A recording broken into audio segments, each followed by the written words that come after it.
Greetings, my dear friends. This is Carrie at HolisticPsychic.com, bringing you another episode of Tarot for the Soul.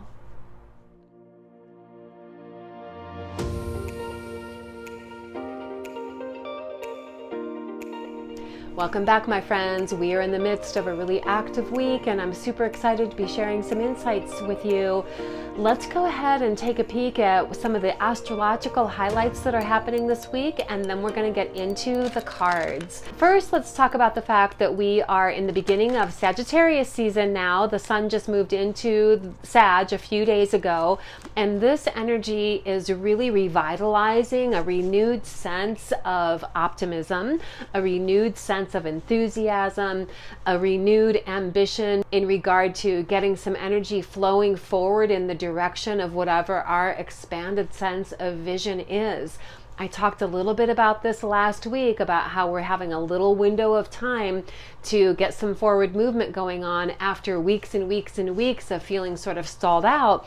And so more than likely, if you take a look at how your past week has been, you'll recognize that you have been in a space where there's been opportunities to move into expansion. So this is showing up for all of us individually within the collective.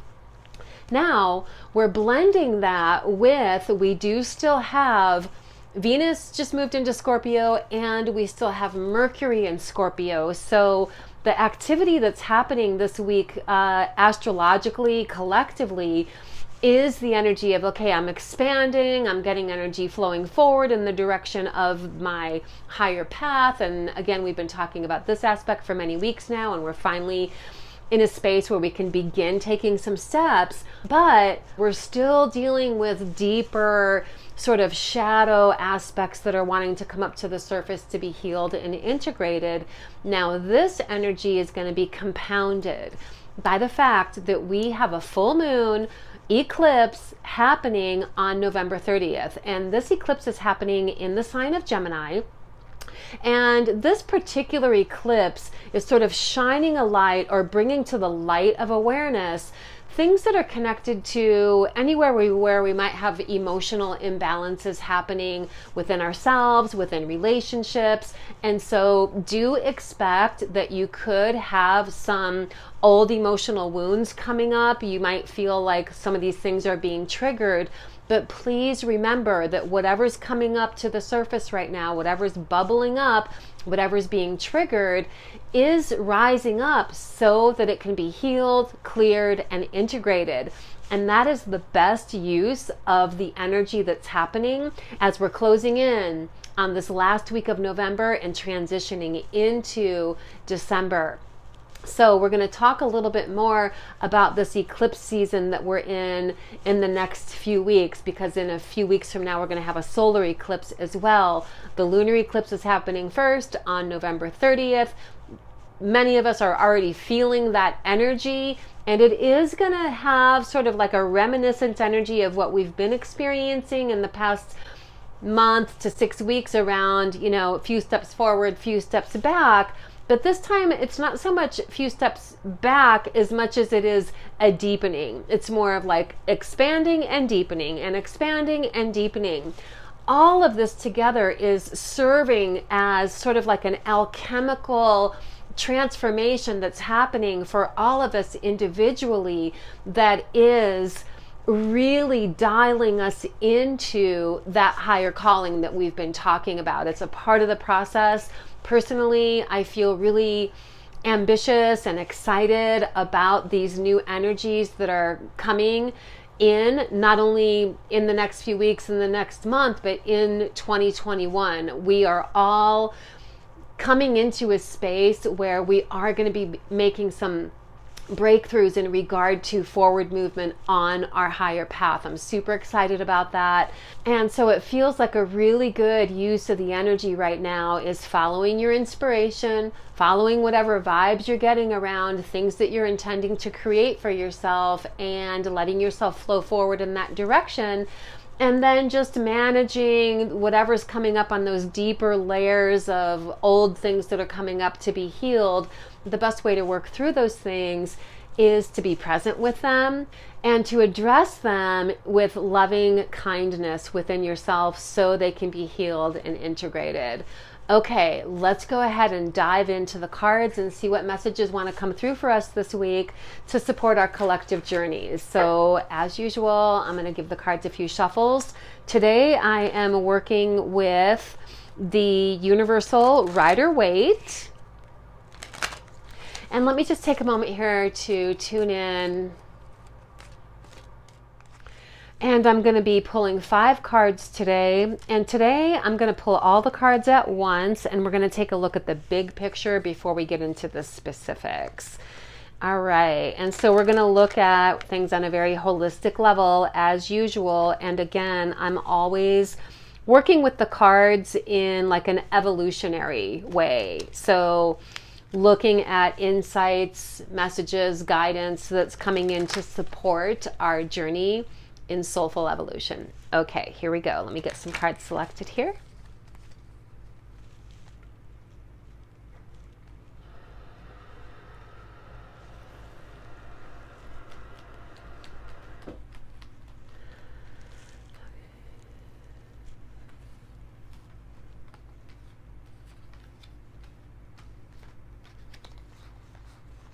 There's 5. Here we go. So let's see what wants to come up here.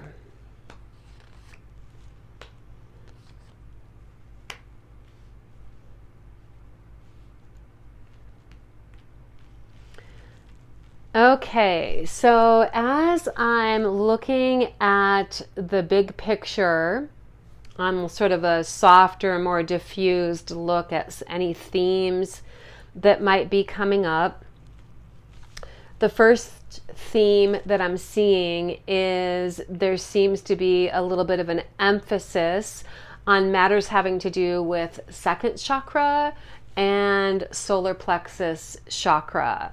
The Emperor, which is associated with the number 4, and the 4 of Wands, which obviously is associated with the number 4, are both showing up. And 4 is the number that is associated with the tangible physical world of form. And so it connects with things that are having to do with things that are manifesting. It can also have to do with things that are connected to our sense of responsibility, duty, obligation, handling things in the ins and outs of our daily reality.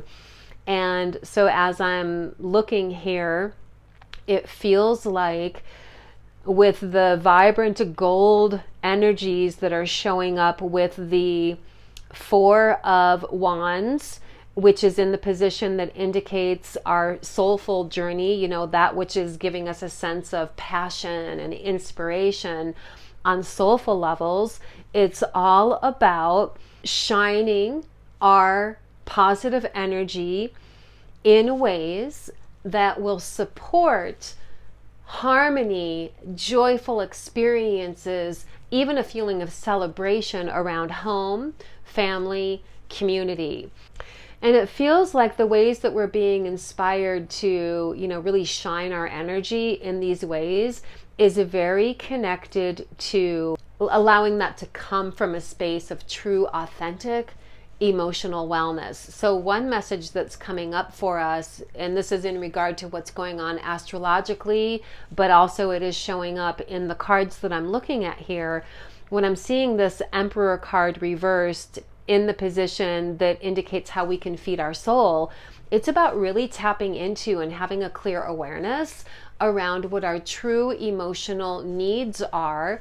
What do we need in our lives to really tap into that deeper sense of comfort, that deeper sense of well-being, safety, security, ease on those emotional levels? And so it's up to us to check in with ourselves along those lines, get clear on what it is that we need in order to optimize our overall emotional wellness, well-being, and joy, and then allowing ourselves to radiate, contribute positive energy into our lives, our homes, our relationships, our families, our communities, based on that. So in realizing what it is that we need to increase emotional wellness and vitality, then we're in a position where we can actually bring that to life. We can contribute that to life. And in doing so,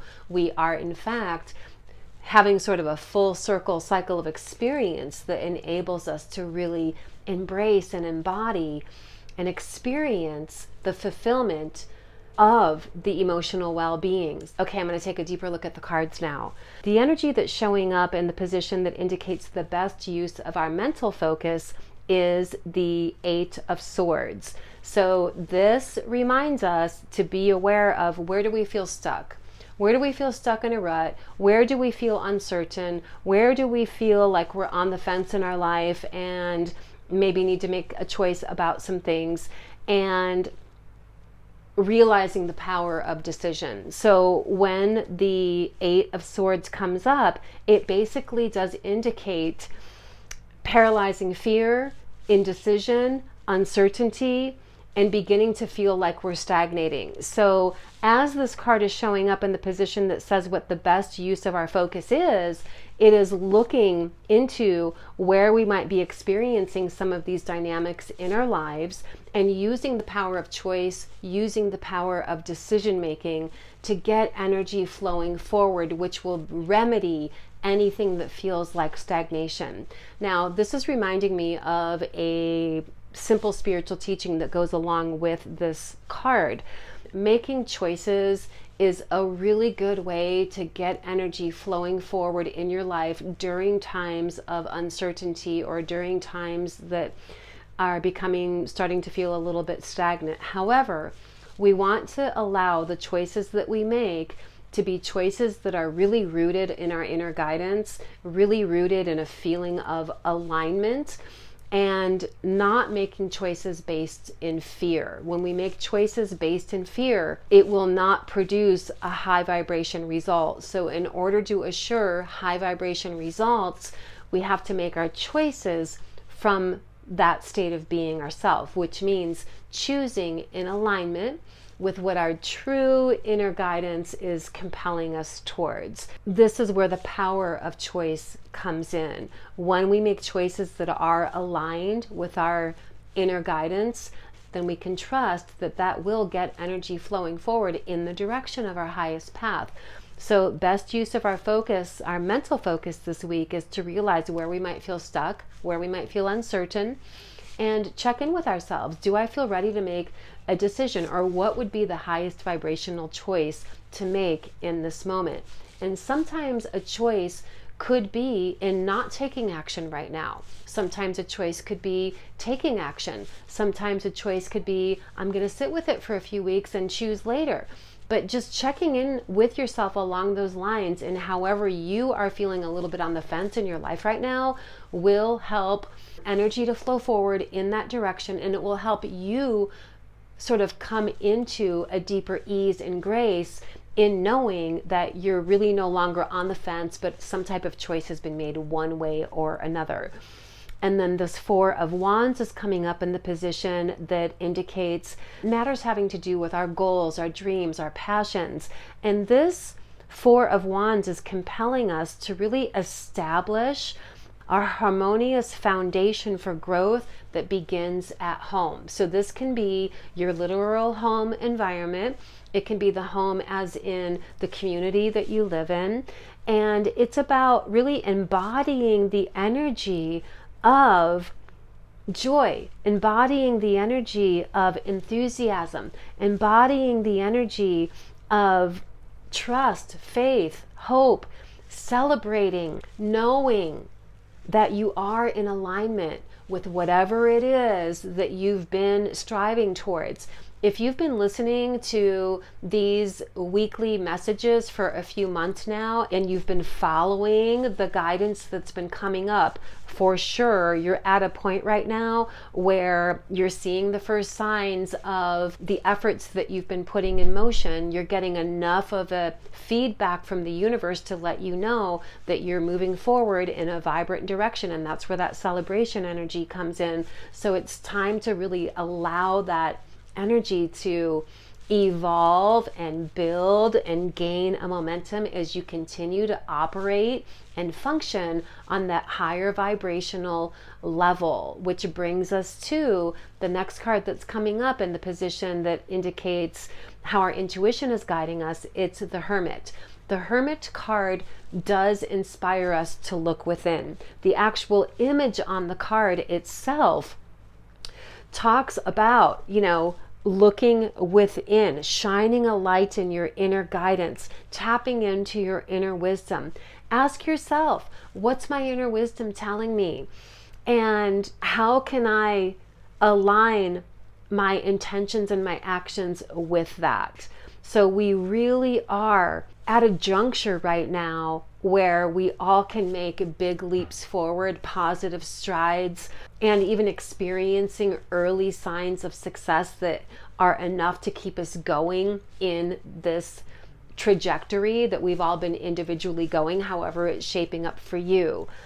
Now, a really interesting thing is that the Two of Cups is showing up in the position that indicates how can we ground, how can we root, how can we anchor ourselves, how can we nourish ourselves.